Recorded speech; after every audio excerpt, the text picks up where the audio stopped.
जब लक्ष्मण ने परशुराम जी को जो वास्तव में वीर व्रती हैं उनकी परिभाषा बताते हुए उन्हें समझाया, उस पर परशुराम जी क्रोधित होते हुए बोले, तुम तो कालु हाँकु जन लावा, लग रहा है कि तुम अपनी मृत्यु को जबरदस्ती अपनी ओर बुला रहे हो, बार बार मोहिलाग बुलावा और बार बार उसे बुला रहे हो।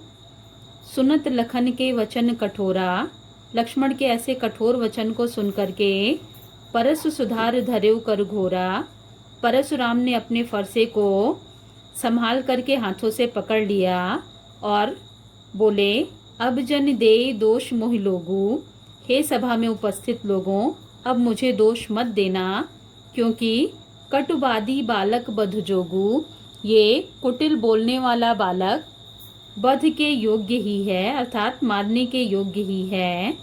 बाल बिलो की बहुत मैं बाचा, इसे बालक समझ करके मैंने इसे बहुत बचाया। अब यह मरनिहार भा साचा, लेकिन अब इसकी मृत्यु ही सच होगी। कौशिक सुनहु मंद, यह कौशिक कहा क्षमी अपराधु। इस पर विश्वामित्र जी ने कहा, हे महामुनि, आप इसके अपराधों को क्षमा कीजिए, क्योंकि बाल दोष गुण गनहि न साधु, जो सज्जन व्यक्ति होते हैं वे बच्चों के दोषों की गणना नहीं करते हैं, इसलिए आप इनके अपराधों को क्षमा कीजिए। खर खुठार में अकरुण को ही। इस पर परशुराम जी ने क्रोधित होते हुए कहा कि मैं साधु नहीं हूँ, सज्जन व्यक्ति नहीं हूँ, बल्कि खर यानी दुष्ट, कुटिल, कठोर, अकरुण, करुणा रहित और क्रोधी व्यक्ति हूँ।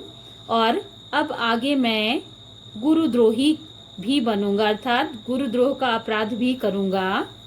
अर्थात कौशिक विश्वामित्र जी की बात को ना मान करके मैं गुरुद्रोही भी बनूंगा, इसलिए उत्तर देत छोड़ो बिनु मारे, ये मुझे इस प्रकार से उत्तर दे रहा है और मैं इसे बिना मारे छोड़ दे रहा हूँ। केवल कौशिक शील तुम्हारे, हे मुनि, हे विश्वामित्र, केवल आपके संकोच के कारण, केवल आपकी विनम्रता के कारण मैं इसे छोड़ दे रहा हूँ। नत यही काट कुठार कठोरे, नहीं तो मैं इसे अपने इस कुठार से, कठोर कुठार से काट करके गुरहि उरिन होते श्रम थोरे, मैं गुरु के रण से अल्प प्रयास में ही मुक्त हो जाता। इस पर विश्वामित्र जी ने मन में सोचते हुए कहा, गाधिशूनु कहा हृदय हंसी। गाधिशु अर्थात विश्वामित्र जी ने हृदय मन में हंसते हुए कहा, हृदय हंसी, मुनि ही हरियरे सूझ, मुनि को सावन के अंधे के समान हरा ही दिखाई दे रहा है। अर्थात इन्होंने जो इसके पहले 3 बार पृथ्वी को क्षत्रियों से रहित कर दिया था, उसी प्रकार से ये आज भी इन बालकों को समझ रहे हैं। आय मैं खाण न ऊख मैं, अजहू न बूझ अबूझ। जिन बालकों को ये ऊख में, ऊख ये तद्भव शब्द है, इसका तत्सम होगा ईख अर्थात गन्ना। जिन बालकों को ये गन्ने के समान कोमल समझ रहे हैं, आय मैं खाण, वो लोहे के समान मजबूत हैं, यह इनकी समझ में आज भी नहीं आ रहा है।